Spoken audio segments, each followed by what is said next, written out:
kapuso, nandito pa rin po ako live sa Quirino Grandstand kung saan isinasagawa rin ng isang maiksing programa, bahagi ng vigil na isasagawa hanggang bukas na po yan, hanggang sa paglabas ng imahe ng Poong Nazareno papuntang Quiapo Church sa mismong prosesyon. At kanina nagpapalabas rin sila ng maikling video na may mga aral ng simbahan na pinapanood ng mga kababayan natin dito sa widescreen habang patuloy rin ang kanilang pagdating para makibahagi sa vigil at sa pahalik sa imahe ng Poong Nazareno. At dahil nga napakarami pa rin po ng mga kababayan nating naririto, ay napakahigpit rin ng seguridad na ipinatutupad. Nagkalat ang mga miyembro ng Manila Police District dito.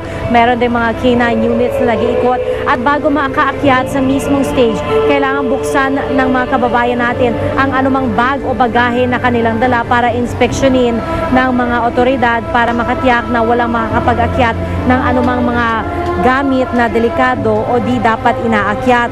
At para na rin po sa comfort ika nga ng ating mga kababayan dito ay nagkalat rin ang mga portalet dito sa paligid ng Quirino Grandstand. Meron tayong mga nakitang portalet mula rin sa MMDA. Nagpadala rin po sila para po sa mga kababayan natin na magpapalipas ng gabi dito hanggang bukas na yan ng madaling araw.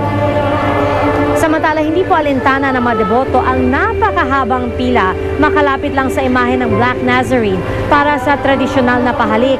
At nakatutok din dito live sa Quirino Grandstand si Rauna Crisostomo. Rauna? Pia, buong araw na napuno ng mga tao ang Quirino Grandstand matapos dalhin dito nitong umaga ang poon ng itim na Nazareno.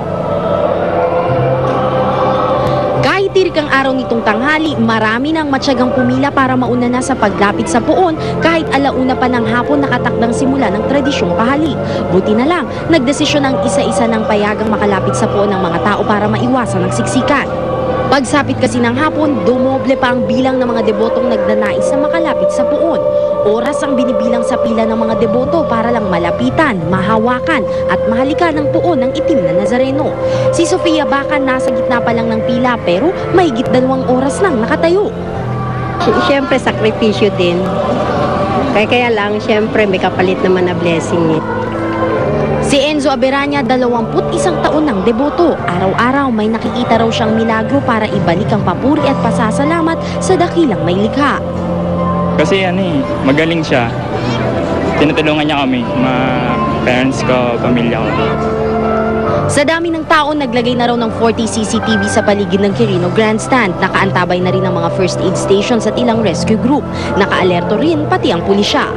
Sa PNP, mayroon kaming 250, 200 of which ay coming from the Southern Police District, and then the 50 dito sa Manila Police District. Alas 5 nagsimula ang concelebrated mass, pero tuloy-tuloy pa rin ang pahalik. Mamamaya-maya lamang po ay magsisimula na ang magdamag na prayer vigil na magtatagal hanggang bukas na ng umaga. Pia? Maraming salamat, Rauna Crisostomo. Sa iba pong mga balita, gumuho malaking bahagi ng Northern Samar South Road sa bayan ng Katarman dahil sa walang humpay na pag-ulan. Tinatayang abot sa 50 milyong piso ang halaga ng pinsala. Isinara na sa mga motorista ang kalsada kaninang alas 6 ng umaga. Nananatiling nasa state of calamity ang buong Northern Samar dahil sa sa mga pag-ulan doon mula nitong Desyembre.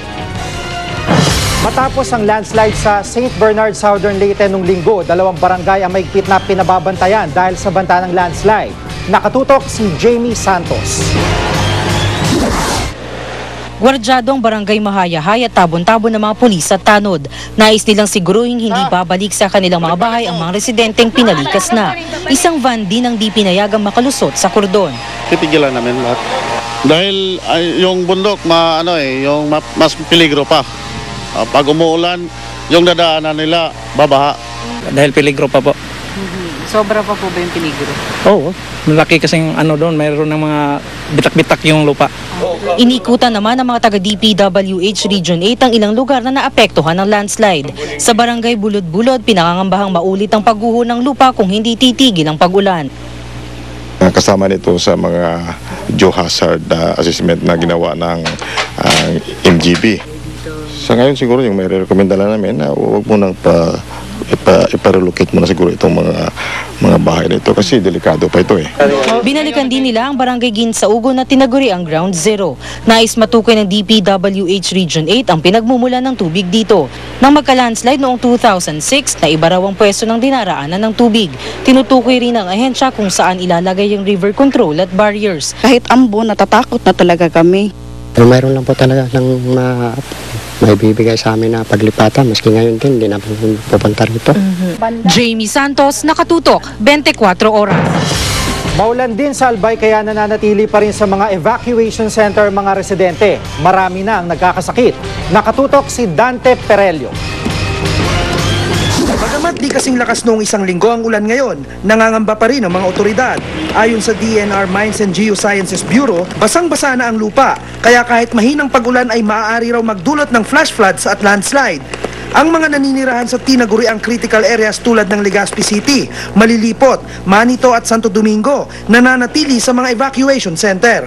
Sa tala ng Provincial Health Office, 127 na ang merong ubot-sipon, 12 naman ang sumasakit ang ulo at may alipunga, habang 4 ang may lagnat at hika. Ang 8 taong gulang na si Christine, matapos ang isang linggo, inubo at sinipon. Nilalagnat. Saka masakit nga ang ulo. Gusto na nga umuwi po, sir. Bagamat tiniyak ng Provincial Health Officer na sapat ang supply ng mga gamot at kagamitang medikal, inamin niyang hindi may iwasang magkahawaan ng sakit ang mga evacuee. Meron tayong health stations doon mismo sa evacuation centers. Yung pati po mga municipal health officers ay nagra-rounds po yun sa lahat ng evacuation center. Sa evacuation center naman sa Santo Domingo, nagsiuwian na ang mga evacuee dahil kulang na raw ang pagkain at pasilidad. Sa pagtulog namin, dito lang, parang nakaupo lang kami. Mahirap po. Kulang ang CR dyan. Sa amin na lang kaming bahay nagsi-CR. Kulang ang kanilang higaan, mga karton nga ang inaano nila, dinadala, saka may banig din. Ngayon, saka isa pa, kulang ang ano nila sa pagkain. Apektado na rin ang kabuhayan ng ilan. Nag-iintay lang kami. Wala na ibang pagkabuhay namin. Paningisda lang talaga po.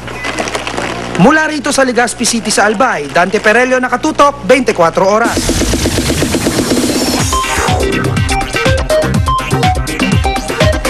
Masayang nagkwento si Oprah Winfrey sa successful launching ng kanyang sariling cable channel, ang Oprah Winfrey Network or simply OWN.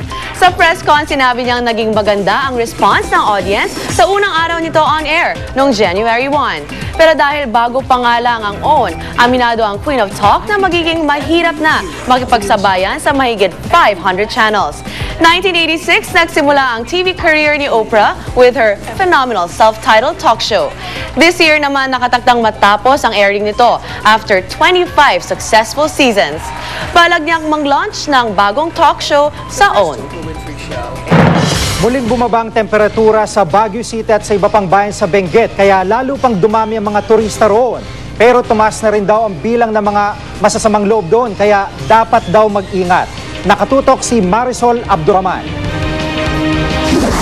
Mula sa 11.8 degrees Celsius kahapon, bumagsak sa 11 degrees Celsius ang temperatura sa Baguio City ngayong araw. Ang mag-anak na ito, nagaling pang Las Piñas at Mindoro. Dito piniling mag-get together. It's great. It's very nice place. Very comforting actually. At saka yung mga puno actually, the weather, it's totally different. Ang Burnham Park, buhay na buhay dahil sa dami ng tao.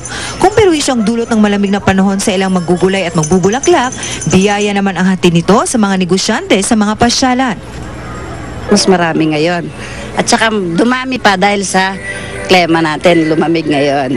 Pagka hapon, mga 5 ganun. Lumalakas na. Oo. Bakit kaya? Malamig mami. Pero kasabay ng pagdami ng turista sa Baguio City, ang pagtaas din ng petty crimes. Pagpasok ng 2011, 8 kaso na ng pagnanakaw sa Central Business District ang naitala. Kung kaya talagang umakyat, ngunit at the same time, marami rin po yung mapagsamantala na pumunta po rito upang mapagsamantala. Kaya ang katunayan po niyan, hindi po naman na lahat ng mga insidente rito, karamihan pa nga po ay ang may kagagawan ay mga galing din po sa baba. Mula rito sa Baguio City, Marisol Abduraman, Nakatutok, 24 Oras. Susunod! Mahigit 70 bahay sa Caloocan na sunog. Italian, Mexican at Kapampangan, ilan lamang sa mga restaurant na matatagpuan sa Teachers Village, Quezon City. At ang patuloy na pagbabantay sa pagdiriwang ng pista ng Itim na Nazareno. Tutok lang mga kapuso dito sa 24 Oras.